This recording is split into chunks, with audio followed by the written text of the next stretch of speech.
Ukraine പ്രതിസന്ധിയും കാലാവസ്ഥാ വ്യതിയാനം ഉണ്ടാക്കിവെച്ച തിരിച്ചടിയും കൂടുതൽ മൂർച്ചയേറി മുന്നേറിക്കൊണ്ടിരുന്ന ഒരു കാലത്തായിരുന്നു ലോകം 2025 ജനുവരിയിലേക്ക് നടന്നു കയറിയത്.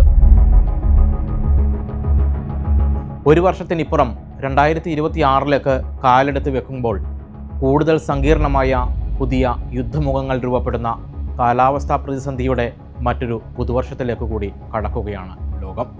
ഇതിനിടെ ഒരു നേരത്തെ വിശപ്പടക്കാൻ കാലിത്തീറ്റ ഭക്ഷണമാക്കുന്ന സുഡാനികളെ കണ്ടു. ശവപ്പറമ്പ് പോലും നാണിക്കുന്ന വിധത്തിലായിപ്പോയ ഗാസയെ കണ്ടു. കിറുക്കൻ തീരുമാനങ്ങൾ കൊണ്ട് ലോകത്തിൻ്റെ പരിഹാസ കഥാപാത്രമാകുന്ന ട്രംപിനെ കണ്ടു.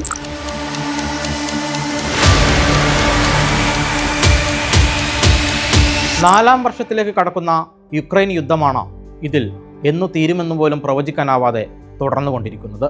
കഴിഞ്ഞ 4 വർഷത്തോളമായി ഉക്രൈൻ എന്ന രാജ്യത്തിന് മരണമണി മുഴക്കിക്കൊണ്ട് റഷ്യ നടത്തിയ അധിനിവേശം അതിൻ്റെ ഏറ്റവും നിർണായകമായ അവസ്ഥയിലൂടെ കടന്നുപോയ വർഷം കൂടിയായിരുന്നു 2025.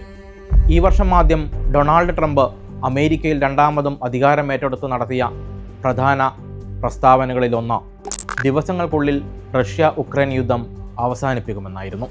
ഇതിൻ്റെ ഭാഗമായി പലതവണ പുതിനുമായും സെലൻസ്കിയുമായും ചർച്ചകൾ നടത്തി. പക്ഷേ ഒരു ചർച്ചയും യുദ്ധം അവസാനിപ്പിക്കാനുള്ള മറുമരുന്നായി മാറിയില്ല. ഒടുവിൽ റഷ്യയെ സഹായിക്കുന്നുവെന്നാരോപിച്ച് രാജ്യങ്ങൾക്ക് മേൽ 50-60% ചുങ്കം ചുമത്തി ട്രംപ് ശിക്ഷിക്കുകയായിരുന്നു. യുദ്ധം അവസാനിപ്പിക്കാൻ 28 കരാർ പട്ടിക ട്രംപ് അവതരിപ്പിച്ചെങ്കിലും ഇത് അംഗീകരിക്കാൻ ഉക്രൈനും അവരെ പിന്തുണക്കുന്ന യൂറോപ്യൻ രാജ്യങ്ങളും തയ്യാറായില്ല. ഈ വർഷം അവസാനിക്കുമ്പോൾ പുതുക്കിയ 20 കരാർ പട്ടിക സെലൻസ്കി തന്നെ മുന്നോട്ട് വച്ചിരിക്കുകയാണ്. ഇതിനോട് അമേരിക്കയും റഷ്യയും എങ്ങനെ പ്രതികരിക്കുമെന്നാണ് എല്ലാവരും ഉറ്റുനോക്കുന്നത്.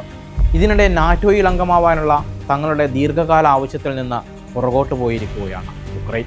മാത്രമല്ല മറ്റൊരു പ്രധാന ആവശ്യമായ ഡോൺബാസ് മേഖല റഷ്യക്ക് വിട്ടുകൊടുക്കുകയെന്ന ആവശ്യത്തോട് ജനങ്ങളുടെ ഹിതപരിശോധനയ്ക്ക് ശേഷമാവാമെന്ന വാദവും മുന്നോട്ട് വച്ചിരിക്കുന്നു. ഗാസയിലെ യുദ്ധവെറി കണ്ട് ലോക മനസാക്ഷി തന്നെ കണ്ണടച്ചുപോയ വർഷവും 2025 ആയിരുന്നു. 2 വർഷത്തെ യുദ്ധത്തിന് താൽക്കാലിക ശമനമായെങ്കിലും ഗാസയിൽ നിന്നുള്ള നിലവിളി ഇന്നും നിലച്ചിട്ടില്ല. അപ്രതീക്ഷിതമായ ഒരു പ്രകോപനം ഒരു രാജ്യത്തെ ഒന്നാകെ ശവപ്പറമ്പ് പോലെയാക്കി മാറ്റിയതിൻ്റെ നേർക്കാഴ്ചയായിരുന്നു 2023 ഒക്ടോബറിന് ശേഷം ഗാസയിൽ നിന്നുണ്ടായത്. ഇസ്രയേലിൽ ഹമാസ് നടത്തിയ മിന്നലാക്രമണത്തിൽ 1195 പേർ കൊല്ലപ്പെട്ടപ്പോൾ അതിന് പകരം വീട്ടി ഇസ്രയേൽ ഗാസയിൽ നടത്തിയ തിരിച്ചടിയിൽ കൊല്ലപ്പെട്ടത് 70,000-ലധികം ആളുകളാണ്. 1,70,000-ലധികം ആളുകൾക്ക് പരിക്കേറ്റു. ഒപ്പം ജീവനും ജീവനോപാധികളും നഷ്ടപ്പെട്ട ലക്ഷക്കണക്കിന് ആളുകൾ തെരുവുകളിലേക്ക് വലിച്ചെറിയപ്പെട്ടു. പട്ടിണിയും ദുരിതവും രോഗങ്ങളും മാത്രം ബാക്കിയായി. ഹമാസിൻ്റെ ഉന്മൂലനമാണ് ലക്ഷ്യമെന്ന് ഇസ്രയേൽ വാദിച്ചിരുന്നെങ്കിലും നവജാത ശിശുക്കളടക്കമുള്ള എത്രയോ കുഞ്ഞുങ്ങളാണ് യുദ്ധത്തിൽ ചിതറിത്തെറിച്ചു പോയത്. ഇതിനിടെ 2023 നവംബറിലും 2025 ജനുവരിയിലുമായി 2 തവണ വെടിനിർത്തൽ പ്രഖ്യാപിച്ചെങ്കിലും ഈ വർഷത്തെ വെടിനിർത്തൽ താൽക്കാലിക ആശ്വാസമാണ് ഗാസക്കാർക്ക് നൽകിയിരിക്കുന്നത്. സുഡാനിലെ ആഭ്യന്തര കലാപവും യുദ്ധം മനുഷ്യരാശിക്ക് സമ്മാനിച്ച ദുരന്തത്തിൻ്റെ നേർചിത്രമായിരുന്നു. പക്ഷേ ലോകരാജ്യങ്ങൾ അവരുടെ പ്രതിസന്ധിയെ മനുഷ്യാവകാശ ലംഘനങ്ങളെ കണ്ടില്ലെന്ന് നടിച്ചു. 2023 ഒക്ടോബർ മുതൽ ആരംഭിച്ച ആഭ്യന്തര കലാപം അതിൻ്റെ സർവ്വശക്തിയും കാണിച്ച വർഷമായിരുന്നു 2025. രാജ്യത്തെ നിർണായകമായ എൽ ഫാഷർ നഗരം പിടിച്ചെടുത്തതായി സർക്കാരിനെ എതിർക്കുന്ന വിമത സൈനിക സംഘമായ RSF അവകാശപ്പെട്ടതോടെ സുഡാൻ ഇക്കാലം അത്രയും കാണാത്ത പലായനത്തിന് സാക്ഷിയായി. 2.5 വർഷത്തിനിടെ 1.5 ലക്ഷത്തിലധികം ആളുകൾ കൊല്ലപ്പെട്ടു. 1.5 കോടി ആളുകൾ ആട്ടിയോടിക്കപ്പെട്ടു. കർത്തും ഡർഫാർ പോലുള്ള നഗരങ്ങളെല്ലാം പ്രേത നഗരം പോലെയായി. 2025 മധ്യത്തോടെ ലോകത്തിലെ തന്നെ ഏറ്റവും വലിയ കുടിയിറക്കലിന് ഇരയാകുന്ന രാജ്യമായി സുഡാൻ മാറി. 10 ലക്ഷത്തോളം ആളുകളാണ് ഭക്ഷ്യസുരക്ഷയുടെ പ്രതിസന്ധി അനുഭവിച്ചത്. കുഞ്ഞുങ്ങൾക്കിടയിലെ പോഷകാഹാരക്കുറവ് അഭൂതപൂർവമായി വർദ്ധിച്ചതോടെ വിശപ്പടക്കാൻ കാലിത്തീറ്റ ഭക്ഷണമാക്കേണ്ട ഗതികേടിലേക്കും രാജ്യം പോയി. പശ്ചിമേഷ്യയെ ആശങ്കയിലാക്കി പോയ വർഷം ഇസ്രയേൽ ഇറാനുമായും യുദ്ധത്തിലേർപ്പെട്ടിരുന്നു. പക്ഷേ 12 ദിവസത്തിനുള്ളിൽ തന്നെ വെടിനിർത്തലുണ്ടായി. 2025 ജൂൺ 13 ഇറാനിലെ ആണവ കേന്ദ്രങ്ങളിൽ ഇസ്രയേൽ നടത്തിയ ബോംബാക്രമണങ്ങളിലൂടെയായിരുന്നു യുദ്ധം ആരംഭിച്ചത്. ഇറാന്റെ കൈവശം 60% സമ്പുഷ്ടീകരിച്ച യുറേനിയം ഉണ്ടെന്ന അന്താരാഷ്ട്ര ആണവോർജ ഏജൻസിയുടെ റിപ്പോർട്ട് കാട്ടിയായിരുന്നു ഇസ്രയേൽ പോർവിമാനങ്ങൾ ഇറാനിലെ സൈനിക കേന്ദ്രങ്ങളിൽ ബോംബ് വർഷിച്ചത്. ഇറാനിലെ ആണവ നിലയങ്ങളിൽ ബങ്കർ ബസ്റ്റർ ബോംബുകളിട്ട് അമേരിക്കയും യുദ്ധത്തിൽ പങ്കുചേർന്നു. സോഷ്യൽ മീഡിയ നിരോധനത്തിൽ തുടങ്ങി അഴിമതി, സാമ്പത്തിക സമ്മർദ്ദം എന്നിവയെല്ലാം ഉയർത്തി നേപ്പാൾ സർക്കാരിനെതിരെ 2025 സെപ്റ്റംബർ 8 തുടങ്ങിയ ജൻസി പ്രക്ഷോഭം ലോകത്തെമ്പാടും പുതിയൊരു പോരാട്ടത്തിനുള്ള തുടക്കം കൂടിയായിരുന്നു. യുവജന വിഭാഗക്കാർ നേതൃത്വം കൊടുത്ത പ്രക്ഷോഭം അധികാരവർഗങ്ങൾക്കെതിരെയുള്ള പുതിയ സമരമാർഗം കൂടിയായി മാറി.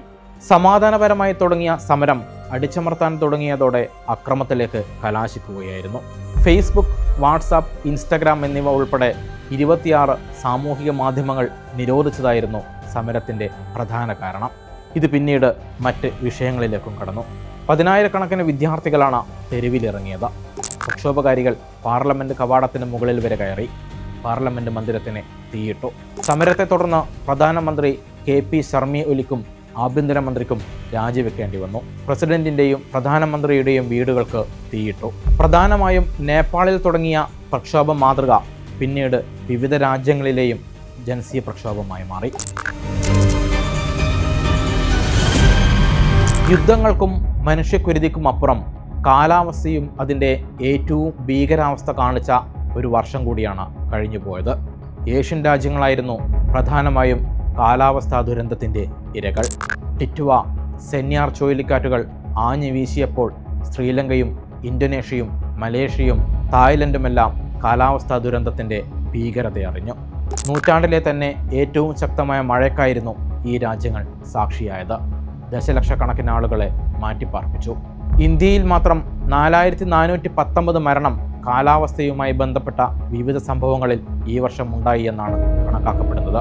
1.74 കോടി ഹെക്ടർ കൃഷിസ്ഥലങ്ങൾ തകർന്ന തരിപ്പണമായി. ടിറ്റ്വ, സെന്യാർ ചുഴലിക്കാറ്റിൽപ്പെട്ട് ശ്രീലങ്കയും തായ്ലാൻഡും ഇന്തോനേഷ്യയിലും മലേഷ്യയിലുമായി 1600 മരണവും റിപ്പോർട്ട് ചെയ്തു. രാജ്യത്തെ ഏറ്റവും വലിയ കാട്ടുതീയെ അഭിമുഖീകരിച്ചായിരുന്നു കഴിഞ്ഞ വർഷം അമേരിക്കയും ആ വർഷം ആരംഭിച്ചത്.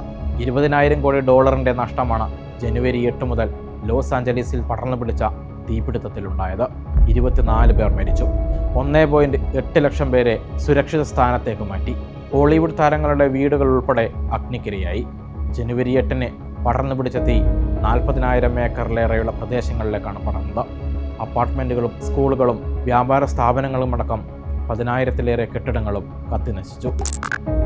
മ്യാൻമറിലുണ്ടായ ഭൂമികുലുക്കവും കാലാവസ്ഥാ ദുരന്തത്തിൻ്റെ നേർക്കാഴ്ചയായിരുന്നു. റിക്ടർ സ്കെയിലിൽ 7.7 രേഖപ്പെടുത്തിയ ഭൂമികുലുക്കത്തിൽ ഏകദേശം 3000 പേരാണ് കൊല്ലപ്പെട്ടത്. സമാനമായി അഫ്ഗാനിസ്ഥാനിലുണ്ടായ ഭൂമികുലുക്കത്തിൽ ഏകദേശം 2000-ലധികം ആളുകൾ മരിച്ചു.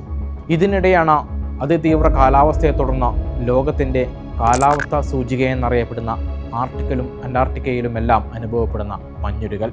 ഈ വർഷത്തെ ഏറ്റവും വലിയ മഞ്ഞുരുകലിനെ ഇപ്പോൾ ആർട്ടിക് സാക്ഷ്യം വഹിക്കുകയാണ് എന്നാണ് പുതിയ ആർട്ടിക് റിപ്പോർട്ട് ചൂണ്ടിക്കാട്ടുന്നത്.